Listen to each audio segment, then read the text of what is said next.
ಭಾರತದ ಅಸ್ತ್ರಕ್ಕೆ ಬೆಚ್ಚಿ ಬಿದ್ದ ಶತ್ರು ರಾಷ್ಟ್ರ ಪಾಕಿಸ್ತಾನ ಯುದ್ಧಕ್ಕೂ ಮುನ್ನವೇ ಮಂಡಿ ಉರೋದಕ್ಕೆ ಸಜ್ಜಾಗಿರೋದು.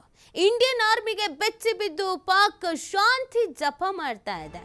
ನಮ್ಮನ್ನು ಕಾಪಾಡಿ ಅಂತ ವಿಶ್ವಸಂಸ್ಥೆ ಮುಖಾಂತರವಾಗಿ ಮನವಿ ಮಾಡ್ತಾ ಇರೋದು. ಭಾರತದ ದಾಳಿಯ ಭಯಕ್ಕೆ ಬೆದರ್ಬಿಟ್ಟಿದೆ ಪಾಕ್ನ PM ಶಹಬಾಜ್ ಶರೀಫ್ ಇದೀಗ ವಿಶ್ವಸಂಸ್ಥೆಯ ಮೊರೆ ಹೋಗ್ತಾರೆ. ಪಾಕ್ ಪ್ರತಿನಿಧಿ ಶಾಂತಿ ಪಠಣೆಯನ್ನ ಮಾಡ್ತಾ ಇರೋದು. ಅಣು ಯುದ್ಧೋನ್ಮಾದ ಬೇಡ ಅಂತ ಪಾಕಿಸ್ತಾನ ಹೇಳ್ತಾ ಇದೆ. ಭಾರತ ಮತ್ತು ಪಾಕಿಸ್ತಾನ ಅಣ್ವಸ್ತ್ರಗಳನ್ನು ಕೊಂದಿದೆ.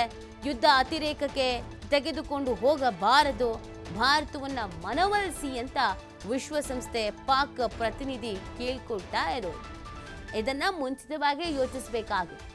ಯಾವಾಗ ಭಾರತ ಕಠಿಣ ನಿರ್ಧಾರಗಳ ಜೊತೆಗೆ ತಯಾರಿಯನ್ನ ಮಾಡೋದಕ್ಕೆ ಶುರು ಆಯಿತು, ನಮ್ಮ ಸೈನಿಕರ ತಾಲೀಮು ತಯಾರಿಯನ್ನ ನೋಡ ಪತ್ರಗುಟ್ಟಂಗೆ ಕಾಣಿಸ್ತಾ ಇದೆ. ಯಾಕಪ್ಪ ಬೇಕು ಈ ಸಹವಾಸ ಅಂತ. ಅದಕ್ಕೆ ಈಗ ವಿಶ್ವಸಂಸ್ಥೆಯ ಮುಖಾಂತರವಾಗಿ ಮನವಿ ಮಾಡಿಕೊಳ್ಳುವಂತ ಕೆಲಸವನ್ನ ಮಾಡ್ತಾರೆ. ಎರಡೂ ದೇಶಗಳ ಬಳಿ ಅಣ್ವಸ್ತ್ರ ಇದೆ ಅನ್ನೋದು ಮುಂಚಿತವಾಗಿ ಗೊತ್ತಿರಲಿಲ್ವಾ? ಈಗ ಯಾಕೆ ಅಯ್ಯೋ ಯುದ್ಧ ಬೇಡ ಅಂತ ಹೇಳ್ತಾ ಇರೋದು? ಈಗ ಯಾಕೆ ಶಾಂತಿ ಮಂತ್ರವನ್ನ ಜಪಿಸ್ತಾ ಇರೋದು ಅಂತಂದ್ರೆ, ಯುದ್ಧದಲ್ಲಿ ಸೋಲ್ಬೇಕಾಗತ್ತೆ, ಹೀನಾಯವಾದಂಥ ಸೋಲು ಬರುತ್ತೆ, ದೇಶ ಸರ್ವನಾಶ ಆಗಿ ಹೋಗುತ್ತೆ ಅನ್ನೋದು ಪಾಕಿಸ್ತಾನಕ್ಕೆ ಚೆನ್ನಾಗಿ ಗೊತ್ತಿದೆ. ಈಗ ಆಲ್ರೆಡಿ ಆರ್ಥಿಕವಾಗಿ ನೆಲಕಚ್ಚೋಗಿದ್ದಾರೆ. ಇರೋದು ಅಲ್ಪ ಸ್ವಲ್ಪ, ಅದನ್ನು ಕಳ್ಕೊಂಡ್ರೆ ಆ ರಾಷ್ಟ್ರ ಇರೋದು ಒಂದೇ ಬಿಡೋದು ಒಂದೇ. ಇನ್ನೊಂದು ಕಡೆಯಲ್ಲಿ ಸೇನೆಯವರು ಹೆದರ್ಕೊಂಡು ಓಡ್ತಾ ಇದ್ದಾರೆ. ಪಾಕಿಸ್ತಾನದಲ್ಲಿ ರಾಜೀನಾಮೆ ಕೊಡ್ತಾ ಇದ್ದಾರೆ. ಒಳಗೊಳಗೆ ಗಲಾಟೆಗಳಾಗ್ತಾ ಇದೆ. ಹೀಗಿರಬೇಕಾದ್ರೆ ಬಲಿಷ್ಠ ಭಾರತವನ್ನು ಎದುರಿಸುವಂಥ ತಾಕತ್ತು ಪಾಕಿಸ್ತಾನಕ್ಕೆ ಇಲ್ಲ. ಬಂಡಲ್ ಬಡಾಯಿ ಅಂತಾರಲ್ಲ, ಹಂಗಾಗ್ಬಿಟ್ಟಿದೆ. ಮಾತಿನ ಮುಖಾಂತರವಾಗಿ ಮಾತ್ರ ನಾವು ಯುದ್ಧ ಮಾಡ್ತೀವಿ, ನಮಗೆ ಆ ಧೈರ್ಯ ಇದೆ, ನಮ್ಮ ಹತ್ರನೂ ಶಸ್ತ್ರಾಸ್ತ್ರಗಳಿಗಿದೆ, ಇದನ್ನು ಹೇಳ್ತಾ ಇದೆ.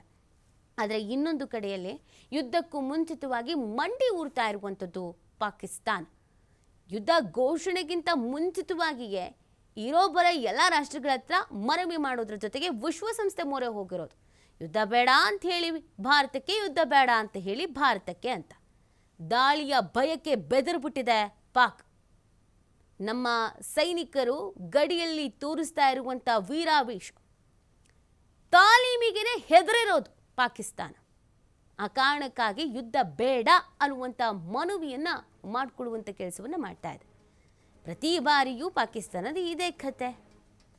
ಮೊಸಳೆ ಕಣ್ಣೀರು ಅಂತ ನಾವೇನು ಹೇಳ್ತೀವಲ್ಲ, ಅದು ಪಾಕಿಸ್ತಾನಕ್ಕೆ ಸೂಟ್ ಆಗತ್ತೆ. ಮೊದಲಿಗೆ ರೋಷಾಭೀಷವಾಗಿ ಮಾತಾಡೋದು, ಯುದ್ಧಕ್ಕೆ ನಾವು ರೆಡಿ ಇದ್ದೀವಿ, ಭಾರತಕ್ಕೆ ತಕ್ಕ ಉತ್ತರ ಕೊಡ್ತೀವಿ, ಭಾರತ ಇದನ್ನು ಎದುರಿಸಬೇಕಾಗತ್ತೆ, ಭಾರತ ಇದನ್ನು ಅನುಭವಿಸ್ಬೇಕಾಗತ್ತೆ ಅಂತ. ಭಾರತ ಏನೂ ಮಾತಾಡದೆ, ಎಚ್ಚರಿಕೆಯನ್ನೂ ಕೊಡದೆ ಕೆಲವು ನಿರ್ಧಾರಗಳನ್ನು ತೆಗೆದುಕೊಂಡಾಗ ಪಾಕಿಸ್ತಾನಕ್ಕೆ ನಡುಕ ಶುರುವಾಗ್ಬಿಟ್ಟಿದೆ. ಕಠಿಣವಾದಂಥ ನಿರ್ಧಾರಗಳನ್ನು ತೆಗೆದುಕೊಳ್ತಾ ಇದ್ದಾರೆ. ಯುದ್ಧ ಅಂತ ಬಂತು ಅಂತ ಅಂದರೆ ಪಾಕಿಸ್ತಾನ ಸರ್ವನಾಶವಾಗಿ ಹೋಗುತ್ತೆ, ಜನರು ಮೂರಾಬಟ್ಟೆ ಆಗುತ್ತೆ ಬದುಕು.